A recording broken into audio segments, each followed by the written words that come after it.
partir sur la mise en place de l'allaitement qui va de toute façon vous servir à vous trois. Du coup, c'est vrai qu'il n'y a pas, donc il y a que nous trois finalement qui avons déjà nourri un bébé au sein là. Peut-être du coup, ton prénom, Aurélie. Aurélie, peut-être toi tu peux témoigner. Bien sûr. Profitons de ta présence. D'après toi, c'est quoi la chose à faire nécessaire pour mettre en place ton allaitement dès le début, dès l'accouchement ? Même avant l'accouchement. Ouais. Je pense que voilà, il faut se dire que, comme vous disiez, la grande majorité des mamans peuvent allaiter sans trop de difficultés, sauf si quelqu'un vient y mettre des grains de sel. Et déjà, avant l'accouchement, savoir qu'on peut le faire et qu'on va y arriver. Tu parles on peut se tutoyer toutes tu parles d'avoir confiance. Confiance en soi. Mais confiance en son corps, en ce qu'on est et en ses désirs. Et ses capacités de mammifère. Exactement. Mais je trouve que c'est pas toujours facile. Il y a plein de mamans en rencontre qui viennent et qui disent je pensais que ça serait simple. J'y suis allée un peu naïvement. On a un papa qui a dit ça la semaine dernière. Fleur au fusil. Je suis mis la fleur au fusil. Et des fois, on entend tellement de choses que du coup, on a du mal à se faire confiance en soi. Et je trouve que quelque chose qui est bien, c'est aussi de faire confiance au bébé, en fait, parce que il se pose pas les questions que nous, on se pose. Et moi, je sais que je me pose tout le temps 1 milliard de questions. J'ai la tête pleine de questions. Et des fois, les questions, ça empêche un peu d'avancer. Des fois, ça aide à avancer parce qu'on s'intéresse, etc. Mais des fois, ça peut tétaniser aussi. Et je trouve que le bébé, il a une capacité à nous montrer le chemin.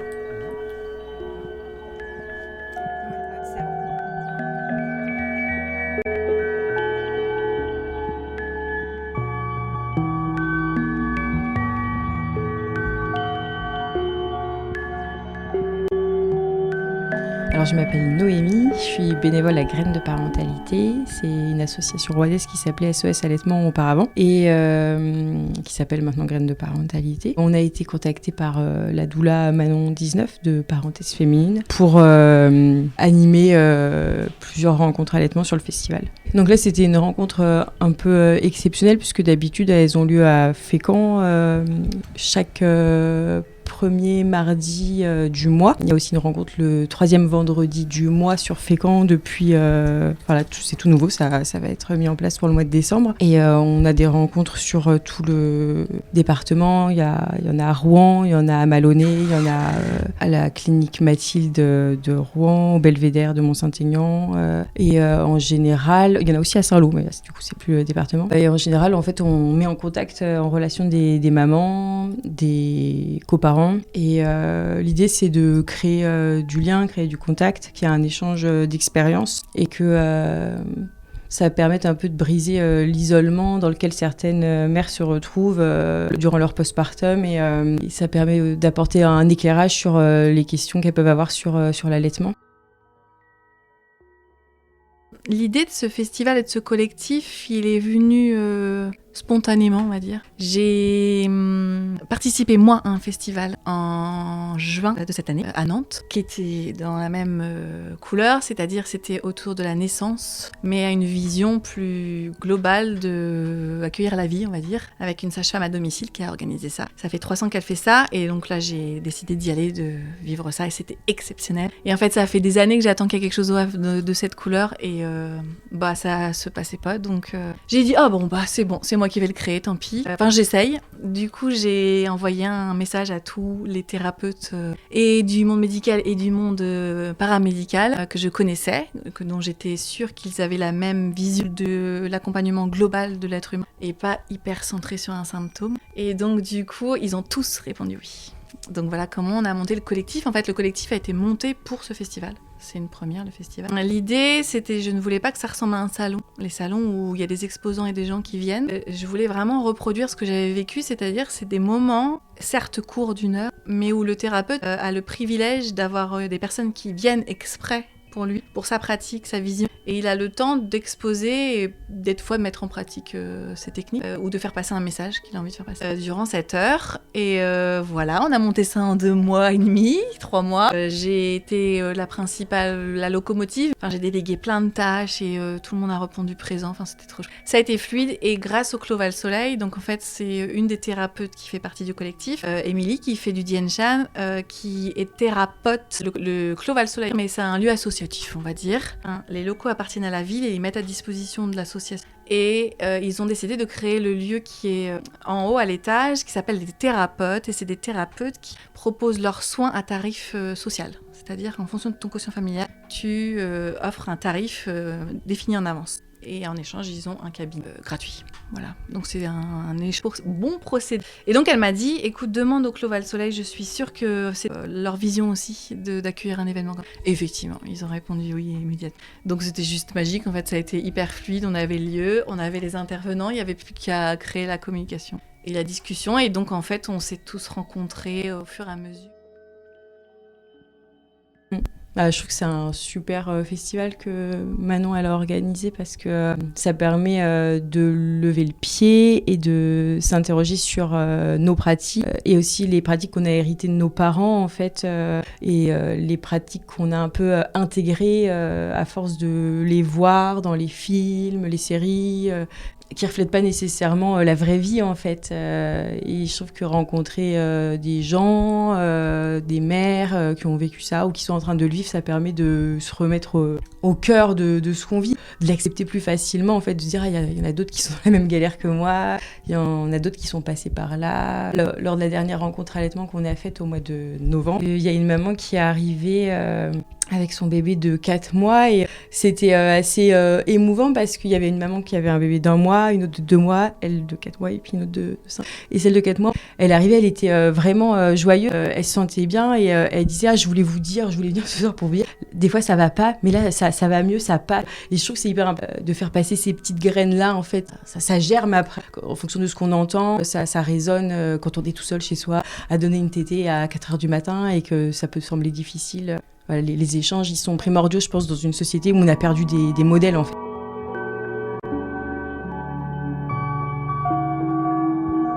Je pense, il y a une maman qui nous racontait non, c'était un papa hier lors d'une discussion sur les naissances qui racontait qu'il avait posé le bébé sur le ventre de sa femme et que le bébé avait grimpé jusqu'au sein hyper spontanément. Et voilà, il faut lui faire confiance. Votre mamelon, enfin votre aréole, elle fonce au fur et à mesure de la grossesse. C'est pour que le bébé il repère plus facilement le liquide amniotique, il a l'odeur du colostrum. Du coup, il va être ses sens en fait, ça va être une sorte de continuité du ventre vers vos seins en fait. Et ces sens, ils vont les guider vers vous en fait. Donc je pense que c'est important d'être à l'écoute des petits signaux qu'il nous envoie, le bébé, en essayant de se mettre un peu en veille. Moi, j'ai eu beaucoup de mal à me mettre en veille, mais le bébé, je trouve il nous guide. Juste de le regarder faire, en fait, dès la naissance, de voir ce qu'il met en œuvre pour se nourrir. Ça doit être trop beau. Ils ont plein de petites mimiques, en fait, quand ils veulent téter. Avant d'arriver aux pleurs, ils envoient plein de messages, plein de signaux qui nous montrent. Voilà. Du coup, on peut focaliser sur le non-verbal. C'est ça que vous dites. On le regarde, on le sait. On n'a pas besoin de se questionner. Je pense que ça peut aider. Ouais. J'ai l'impression de rencontrer beaucoup de mamans qui viennent en ayant pour objectif de reprendre une vie normale le plus vite possible parce qu'elles sont soumises à plein d'injonctions. En fait, il faut reprendre le sport dès que possible, il faut continuer de sortir avec les copines, il faut continuer de se faire des soirées avec sa compagne ou son compagnon. Il y a plein d'injonctions et on est dans une société qui prend pas trop le temps de souffler, de savourer l'instant. Et elle dit souvent, on a l'impression qu'on fait que ça, qu'on est enfermé. Et finalement, c'est un moment qui passe très vite si on sait que ça va passer. Il y a des gens qui disent je me sens un peu prisonnière. Et puis finalement, quelques mois après, elles disent et c'est passé vite. J'ai obéi à des sortes d'ordres que je me suis imposées parce que pour moi, c'était la norme de vite ressortir, de vite reprendre ma vie d'avant, quoi. Donc on voulait voir de la PMA, donc même de la procréation, c'est-à-dire même de l'idée où ça germe de est-ce qu'on ferait pas un enfant ou est-ce qu'on créerait pas quelque chose. Peut-être en amont même réfléchir à ça, à notre histoire, qui on est, quels parents on a eu, est-ce qu'on veut reproduire ou pas. Et puis après, balayer du coup tout ce qui est les de procréation médicalement assistée. Ça peut être aussi la grossesse, tout ce qui est autour de la grossesse, les peurs qui émergent. Mon rôle principal c'est comment on se prépare. Les gens qui sont venus ici sont plus des personnes qui ont envie d'une naissance différente de ce que le milieu médical peut proposer. Donc ça, c'était important. Et de l'après, parce qu'en fait, l'accouchement, c'est juste un passage, c'est juste une porte qui s'ouvre sur la parentalité. Et donc, on a des thérapeutes qui ont aussi pris cet ascendant où c'est pas tous les jours facile d'être parent et c'est pas tous les jours facile d'être couple. Donc, on a eu des super ateliers qui ont super bien marché sur le baby clash, par exemple. Comment on se transforme en tant que parent et on remet la discussion dans cette expérimentation d'être à 3 ou à 4, mais c'est souvent le premier qui est... Donc ça a beaucoup marché, l'épuisement parental, on a eu d'ateliers là-dessus, parce que c'est une réalité du quotidien de beaucoup, c'est que c'est fatigant d'être parent, c'est pas facile, et de se vivre ensemble, et c'est pour ça aussi qu'on a des ateliers... parce que on voulait que ça soit hyper inclusif. Les mamans qui avaient envie de venir, elles se disent pas, mince, je sais pas, je peux pas y aller, j'ai mon enfant, je sais pas où le mettre. En fait, les enfants étaient accueillis dans les cercles sans aucun... Ils avaient tout leur espace en bas pour être accueillis. Donc... Et voilà, et puis après ça s'est fait plutôt naturel. Et c'était très très chouette. Plus précis, je pense que... Alors maintenant, je parle pas de signe d'éveil, je signe de... c'est l'allaitement au signe de besoin de tétée. D'accord. En fait, c'est encore avant. C'est-à-dire qu'un bébé, ça t'aide très bien en dormant. Mais voilà, ça t'aide très bien en dormant, même parfois mieux qu'étant réveillé. En fait, donc du coup, effectivement, ce que vous pouvez dire, c'est exactement ça. C'est-à-dire que quand le bébé, il a les yeux qui bougent, qui ramène ses mains à la bouche, mais qui retombe en dormant comme ça c'est déjà... on peut y aller. On approche le bébé du sein, puis on le laisse faire son petit business avec le sein, mais et comme vous dites, très bien, le pleur, c'est trop tard. Alors c'est trop tard, pourquoi ? Parce que c'est aussi au niveau neuro, en fait, quand ils sont désorganisés, les enfants, quand ils pleurent. C'est-à-dire que la succion, c'est succion, déglutition, respiration, c'est comme ça, c'est rythmé, c'est des séquences neuro chez les bébés, et quand ils pleurent, ils sont plus en capacité de générer cette séquence-là, succion, déglutition, respiration. Donc ils font n'importe quoi, ils s'énervent, ils partent dans tous les sens. Et c'est pour ça qu'on dit que c'est trop tard. Alors il y a moyen de les apaiser, heureusement. Oui, le trop tard, faut pas le voir comme ça y est, c'est fichu. Non, il ne faut pas s'en aller pour autant. Mais effectivement, si on peut intervenir, anticiper en fait.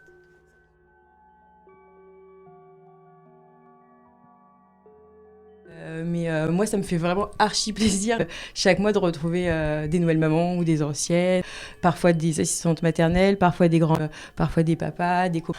Donc, je trouve que c'est génial toute cette énergie et ces connaissances qui se transmettent parce que moi, j'en ai cruellement manqué. Et en ce qui me concerne, ça m'apporte aussi parce que je suis contente d'offrir quelque chose que j'ai pas nécessairement trouvé moi à une époque de ma vie. La médecine aujourd'hui, elle est technique et elle va traiter le symptôme et non la cause, non qu'est-ce qui a créé ce symptôme. Et elle peut être très inhumaine, elle peut être très déconnectée de la personne qui est en face et ce qu'elle est au global. En fait, elle va s'attarder sur son problème, mais pas son problème, mais comment elle le gère. Et ça, c'est une réalité, c'est ce qui remonte dans tous les ateliers, c'est je me sens prise en charge, mais pas plus. Ils ont envie d'être actifs. Et en fait, on leur donne pas la possibilité. Et la médecine, elle est un peu infantilisante.